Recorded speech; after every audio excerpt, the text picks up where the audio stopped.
जय श्रीराम. श्लोक 111. अक्रूरः पेशलो दक्षो दक्षिणः क्षमिणां वरः विद्वत्तमो वीतभय पुण्यश्रवणकीर्तनः. अक्रूर. अक्रूर म्हणजे क्रूरता किंवा संताप रहित. क्रौर्य नाम मनोधर्मः प्रकोपजः आंतरः संतापः साभिनिवेशः अवाप्त समस्त कामत्वात् कामाभावादेव कोपाभावः तस्मात् क्रौर्यमस्य नास्तीति अक्रूरः. आचार्य म्हणतात की क्रूरता म्हणजे अतिक्रोधामुळे उत्पन्न झालेला संताप असतो आणि हा संताप मनाचा धर्म अर्थात अभिनिवेश असतो. पण परमात्मा हा अवाप्त काम असल्याने त्याच्या ठिकाणी काम इच्छेचाच अभाव असल्याने क्रोधाचाही अभाव असतो. म्हणून तो क्रूररहित असा अक्रूर नामाने ख्यात आहे. भगवंताच्या या अक्रूर नामापासून क्षमिणां वरहा या नामापर्यंत उत्तरोत्तर गुणांचा उत्कर्षच आपल्याला पाहायला मिळणार आहे. क्रूरता ही क्रोधातून उत्पन्न होते. एखाद्या कामनापूर्तीच्या हेतूने त्या कामनापूर्तीच्या प्रयत्नात निर्माण झालेल्या अडथळ्यांचा परिणाम म्हणून जो संताप होतो त्याला क्रूरता म्हणतात. क्रोध हा कामविकारातूनच जन्माला येतो. कामना ही इच्छेपासून, इच्छा अपेक्षेतून, अपेक्षा अपूर्णतेतून आणि ही अपूर्णता आत्मस्वरूपाच्या अज्ञानातून येते. म्हणून अज्ञान हेच क्रूर वृत्तीचं मूळ आहे. भगवंत हे पूर्ण काम, परिपूर्ण अवाप्त काम असे असल्याने त्यांच्या बाबतीत वरील सांगितलेली अधोगतीची परंपरा लागूच पडत नाही. आपल्या बाबतीत मात्र ही परंपरा लागू आहे. भगवंतांनी गीतेतील 2ऱ्या अध्यायात ही परंपरा सांगितली आहे. ती याप्रमाणे: ध्यायतो विषयान् पुंस संगस्तेषुपजायते संगात् संजायते काम कामात् क्रोधोऽभिजायते क्रोधात् भवति सम्मोह सम्मोहात् स्मृतिविभ्रमः स्मृतिभ्रंशात् बुद्धिनाशो बुद्धिनाशात् प्रणश्यति. विषयाचं चिंतन करणाऱ्या पुरुषाला त्या विषयाविषयी आसक्ती उत्पन्न होते. आसक्तीमुळे काम उत्पन्न होतो. काम पूर्ण झाला नाही तर क्रोध उत्पन्न होतो आणि मग क्रोधापासून सम्मोह, सम्मोहापासून स्मृतिभ्रंश, स्मृतिभ्रंशामुळे बुद्धिनाश आणि बुद्धिनाशामुळे त्या पुरुषाचाच नाश होतो. अशी ही अनर्थ परंपरा ज्या क्रोधामुळे, संतापामुळे निर्माण होते, तो संताप, ती क्रूरता भगवंताच्या दिव्य स्वरूपी नाही. कारण तो नित्य प्रसन्न वदन आहे. म्हणून अक्रूर नामाने ख्यात आहे. पेशल. पेशल म्हणजे अत्यंत सुकुमार किंवा नाजूक. भगवंत विकाररहित, कामक्रोधाची क्रूरता नसलेले, सर्वांगाने सुप्रसन्न, सुकुमार, मऊ, मृदू, मवाळ असणार हेच या पेशल नामातून सांगत आहेत. कर्मणा मनसा वाचा वपुषाच शोभनत्वात् पेशलः. कृतीने, मनाने, वाणीने, वपुषा म्हणजे शरीरानेही भगवंत अत्यंत कोमल, सुकुमार आहेत. झाडाची शोभा ही वसंत ऋतूचं आगमन झाल्याचं आपल्याला सांगते. तद्वत भगवंताचं अवाप्त कामत्व किंवा कामक्रोध विकार रहित्व असं स्वरूप अक्रूर नामाने सांगितल्यानंतर त्यांचं सौंदर्य प्रसन्नतेच्या रूपाने शरीरावरही कसं आहे हेच या पेशल नामातून सांगत आहेत.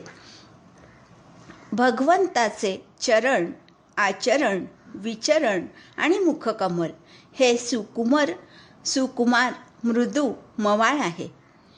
त्या ठिकाणी कर्माची कठोरता, मनाची निष्ठुरता, वाणीची रुक्षता, कायेची भयानकता औषधालाही सापडणार नाही. उलट भगवंताच्या ठिकाणी सात्विक कर्मे, मृदू मन, मधुर वाणी आणि नाजूक पण सौष्ठवपूर्ण अशाच देहाचं दर्शन होत असतं. भगवंताचे शरीर किंवा अवयव किती मऊ आहेत, मऊ मृदू आहेत ते माऊलीच वर्णन करू शकतात. गीतेतील 13व्या अध्यायात 250व्या ओवीपासून 282व्या ओवीपर्यंत त्यांनी भगवंताच्या पेशल म्हणजे सुकुमारतेचंच वर्णन केलं आहे. त्या 2-3 ओव्या आपण पाहू. ते वाट कृपेची करीत, ते दिशाची स्नेह भरीत, जीवांतळी आंतरित आपुला जीवू, पुढा स्नेह पाझरे, मागा चालती अक्षरे, शब्द पाठी अवतरे कृपा आधी. तैसे साच आणि मवाळ, मितले आणि रसाळ, शब्द जैसे कल्लोळ अमृताचे. अशा या ओव्यातून भगवंताच्या चरण, नयन आणि वाचेचं मृदूपण, मवाळपण सांगितलं आहे. माशा जशा मोहळाला सोडत नाहीत किंवा मासे पाण्याशिवाय राहू शकत नाहीत, पक्ष्यांना आकाशच आवडतं, तसं श्रीहरी हा पेशलत्व म्हणजे सुकुमार आहे आणि हे त्याचं स्वरूप आहे. आणि ते स्वरूप तो या विश्वात ठायी ठायी प्रदर्शित करीत असतो. म्हणून तर तुकोबाराय म्हणतात, राजस सुकुमार मदनाचा पुतळा, रवी शशी कळा लोपलिया.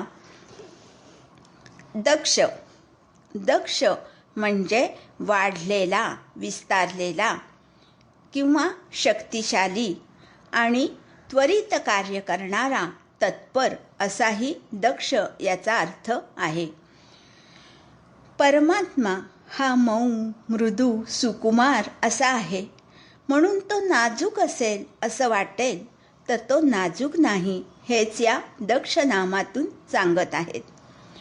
प्रवृद्धः शक्तः शीघ्रकारी च दक्षः, त्रयं चैतत् परस्मिन् नियतमिति दक्षः. आचार्यांनी दक्ष या नामाचे 3 अर्थ सांगितले आहेत. प्रवृद्ध म्हणजे भरपूर वाढलेला, शक्तः म्हणजे शक्तिवान आणि शीघ्रकारी म्हणजे त्वरित कार्य करणारा किंवा तत्पर. विठ्ठल विस्तारला जनी, सप्तही पाताळे भरुनी, विठ्ठल व्यापक त्रिभुवनी, विठ्ठल मुनी मानसी. हे विश्व त्रैलोक्य व्यापलेला भगवंत असल्याने त्याला वाढलेला या अर्थाने दक्ष म्हटलं आहे. बरं, नुसती विश्वाची, त्रैलोक्याची निर्मिती करून आणि व्यापकपणाने तो जगात पसरून राहिलाय आणि नुसता बघत बसलाय असं नाही, तर या विश्वाची स्थिती आणि सांभाळ, रक्षण करण्यासही तो शक्तिवान आहे. या विश्वाचा तोच नियंता आहे. त्यामुळे या विश्वासाठी योग्य त्या वस्तूंची उपलब्धता करून देण्यासाठी तो तत्पर म्हणजे दक्षही आहे. ही पंचमहाभूते याच्या शक्तीमुळेच नियंत्रणात राहू शकतात. बिनचूक आणि त्वरित कार्य पार पडणारा असा तो खरोखरीच दक्ष आहे. तो दक्ष असल्याची साक्ष पुराणांनीही दिली आहे. पडता जडभारी दासी आठवावा हरी, मग तो होऊ नेदी क्षीण आड घाली सुदर्शन. भक्त प्रल्हाद, गजेंद्र, द्रौपदी यांचं रक्षण त्याने त्वरित धावत जाऊन केले आहे आणि म्हणून त्याला दक्ष नामाने गौरवलेलं आहे. दक्षिण म्हणजे सर्वान अनुकूल किंवा सुस्वभावी आणि सरळपणे आचरण करणारा. या ठिकाणी दक्षिण हे नाम दक्ष या अर्थानेच आहे, पण त्यात थोडा सूक्ष्म भेद आहे. दक्ष म्हणजे व्यवहारातला अर्थ सावध असा आहे, तर दक्षिण म्हणजे सावध असून सरळ आहे. व्यवहारात आपल्याला दक्ष म्हणजे सावध असलेला माणूस हा सरळ असतोच असं दिसत नाही, आणि सरळ असलेला माणूस सावध आहे असंही दिसत नाही. भगवंत मात्र दक्ष म्हणजे सावध असून दक्षिण म्हणजे सरळही आहेत. ते कपटी नाहीत. दुर्योधन हा सावध म्हणजे दक्ष होता, पण सरळ नव्हता. तर धर्मराजा हा दक्षिण म्हणजे सरळ होता, पण सावध नव्हता. म्हणून तर धर्मराजाला दूध खेळायच्या वेळी दुर्योधनाने केलेलं कपट लक्षात आलं नाही. भगवंत मात्र सावध आणि सरळ दोन्ही आहेत. म्हणूनच अर्जुन आणि दुर्योधन हे जेव्हा दोघेही युद्धासाठी मदत मागायला गेले, तेव्हा अर्जुनाप्रमाणेच दुर्योधनालाही भगवंतांनी आपलं सैन्य देऊन मदत केली. हेच त्याचं सरळपण आहे.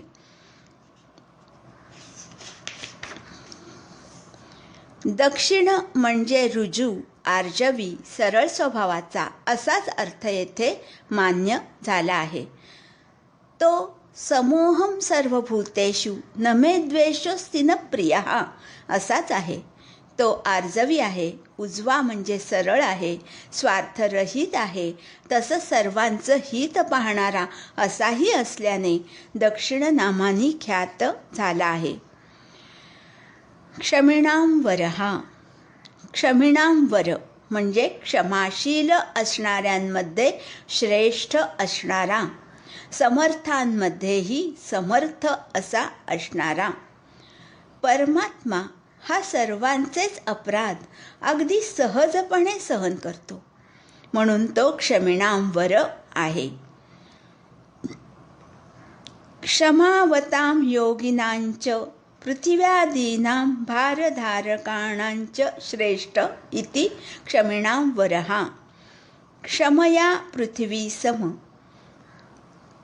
क्षमाशील अशा योग्यांमध्ये किंवा ओझं भार धारण करणाऱ्यांमध्ये परमात्मा हा सर्वश्रेष्ठ आहे असं रामायणात वाल्मिकी मुनींनी म्हटलं आहे. तसंच परमात्मा हा पृथ्वीप्रमाणे क्षमाशील आहे असंही म्हटलं आहे.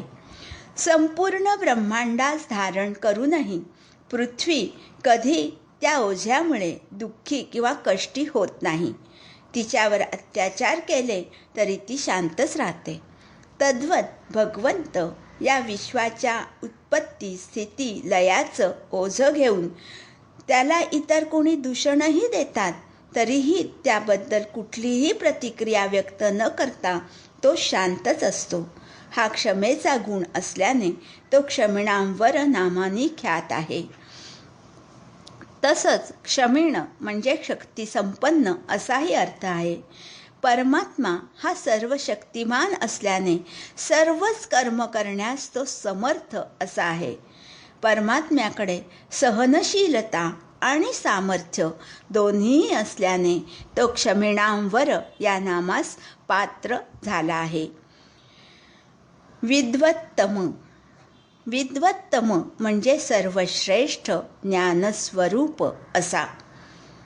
निरस्तातिशयं ज्ञानं सर्वदा सर्वगोचरमस्यास्ति नेतरेषामिति विद्वत्तमः.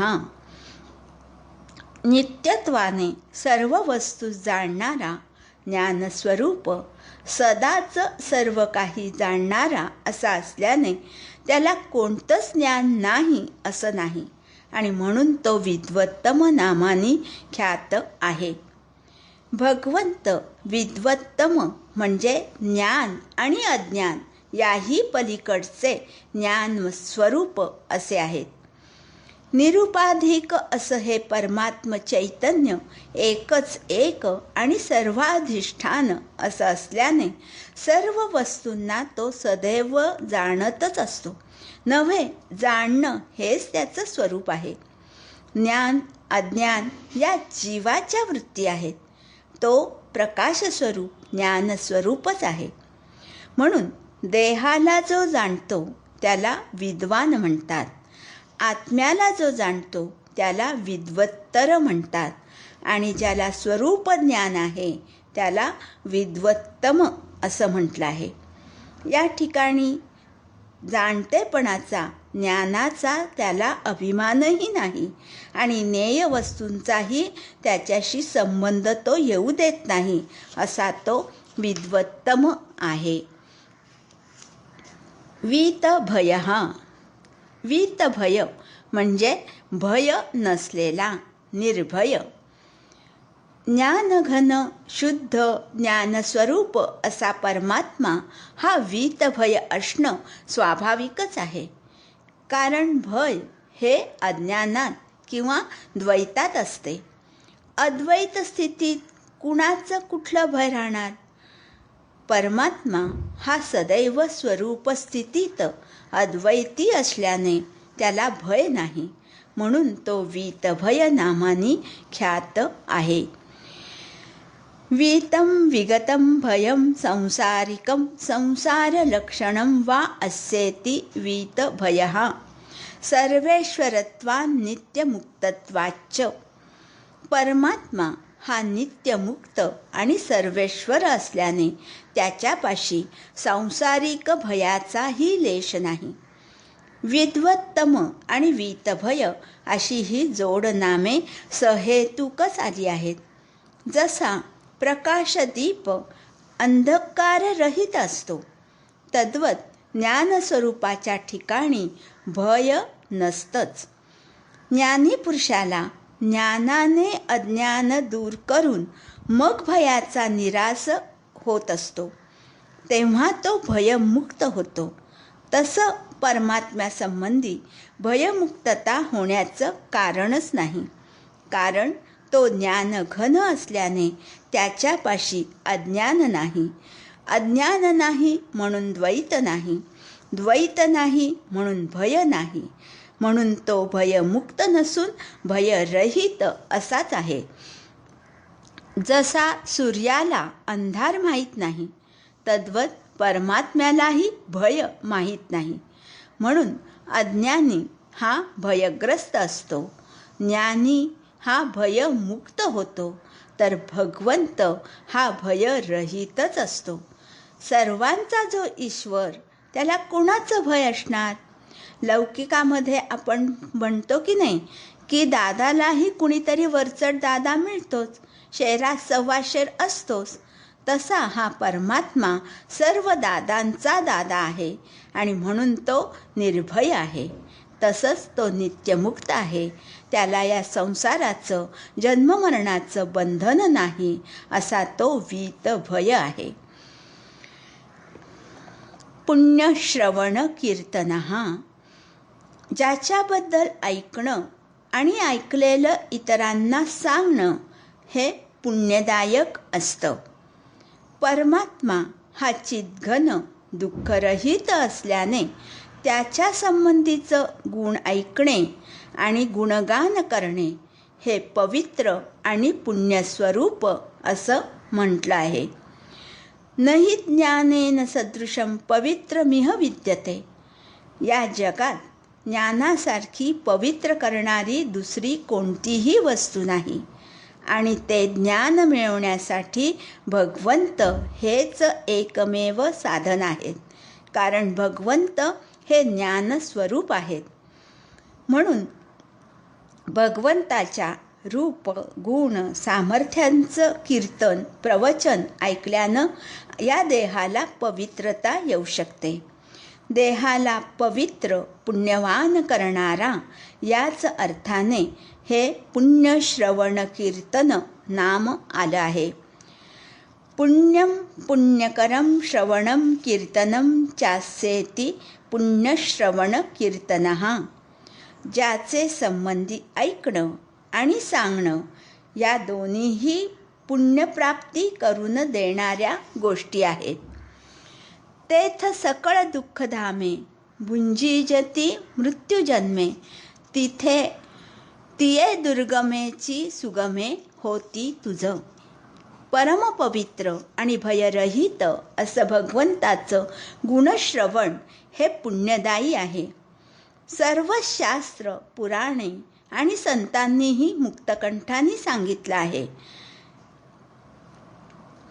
या पुण्यश्रवण कीर्तनामुळे अशुभाची, दुःखाची प्राप्ती होत नाही असंही म्हटलं आहे. म्हणून आपणही फलश्रुतीच्या आशेने या विष्णू सहस्त्रनामाचं श्रवण पठण न करता निष्काम भावनेने श्रवण पठण करण्याचं ठरवलेलं आहे, हे लक्षात ठेवूया. माऊलींनीही भगवंताच्या गुणश्रवणाची महती ज्ञानेश्वरीत गायली आहे. म्हणून श्रवणे पाप जाती आणि धर्म धरी उन्नती, तेणे स्वर्ग राज्य प्राप्ती लाहेची शेकी.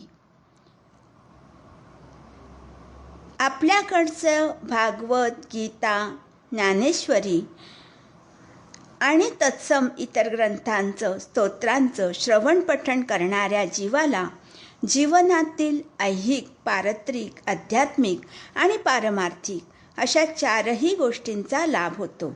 म्हणून पापनिवृत्ती आणि पुण्यप्राप्ती करून देणारा परमात्मा आहे, हेच या पुण्यश्रवण कीर्तननामातून लक्षात ठेवूया. जय श्रीराम.